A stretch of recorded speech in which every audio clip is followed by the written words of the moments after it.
জানতে চাই আপনারা ভিসির পদত্যাগ কেন চাচ্ছিলেন এবং শিবির সভাপতিকে জুতা মারার স্লোগান কেন দিয়েছিলেন? আ সেই বিষয়টি নিয়ে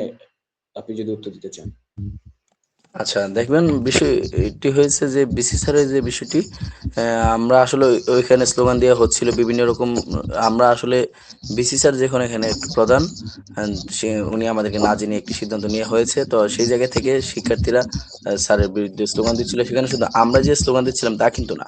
সেখানে সাধারণ শিক্ষার্থীরা ছিল বা অন্যরা সকলেই দিচ্ছিল তো সেই জায়গা থেকে স্লোগানগুলো দেওয়া আসলে যখন একটি সিদ্ধান্ত নেওয়া হয় যেগুলো আসলে আপনার জনগণের বা শিক্ষার্থীদের আশার বিপক্ষে গিয়ে যে একটি সিদ্ধান্ত নিয়েছিল তখন আমাদের খুব ছিল সেই জায়গা থেকে সেই শিক্ষার্থীরা স্লোগান দিয়েছিল আমরাও সাথে ছিলাম তবে জাহিদ ভাইয়ের যে বিষয়টি জাহিদ ভাই একটা কেন্দ্রীয় সভাপতি ছিলেন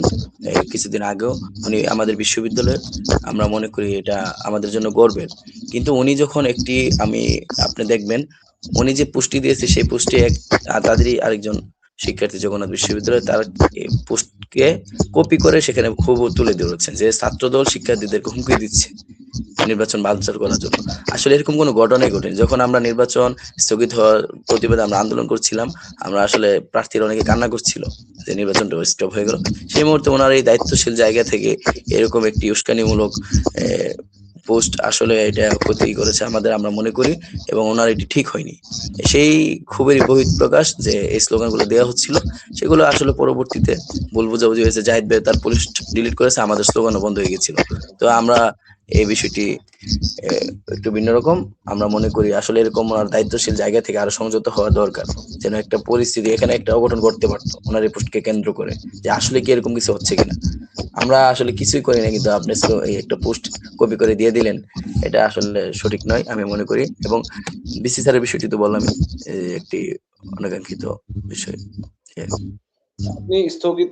নির্বাচন স্থগিতের কথা প্রসঙ্গ যখন এলো তখন সেই প্রশ্নটি আমরা একটু করতে চাই যে নির্বাচন স্থগিতের ক্ষেত্রে তাহলে প্রশাসনকে কি আপনারা দায়ী করবেন? আসলে যেহেতু আপনারাও এটা নিয়ে ক্ষুব্ধ হয়েছিলেন এই কথা শুনে। তাহলে এই স্থগিতের দায় আসলে কাকে দেয়া যায়? আচ্ছা আসলে এই স্থগিতের দায় আমরা আসলে নির্বাচন যখন স্থগিত হয়েছে আমরা বিভিন্ন রকম ভাবে এক পক্ষ আরেক পক্ষকে দোষ দেওয়ার চেষ্টা করেছে কিন্তু আমি মনে করি বিশ্ববিদ্যালয় প্রশাসন বিষয়টি প্রেস ব্রিফিং এর মাধ্যমে স্পষ্ট করেছেন এবং বিসি স্যার ওই দিনই তাৎক্ষণিকভাবে আমাদেরকে জানিয়েছিল এবং তারা গতকালকে যে প্রেস ব্রিফিং সেখানে শিক্ষক সমিতি থেকেও বিষয়টি স্পষ্ট করা হয়েছে এখানে আসলে যে সিন্ডিকেট সভা রয়েছে তাদের সদস্যদের সংখ্যাগরিষ্ঠের মতামতের ভিত্তিতে নির্বাচনটিকে স্থগিত করা হয়েছে এখানে আসলে কাউকে দায় দেওয়ার সুযোগ নেই যদি দায় দিতে হয় তাহলে সিন্ডিকেট সদস্যদের দিতে হবে আমরা মনে করি এর বাহিরে এখানে নির্দিষ্ট কোনো ব্যক্তি কিংবা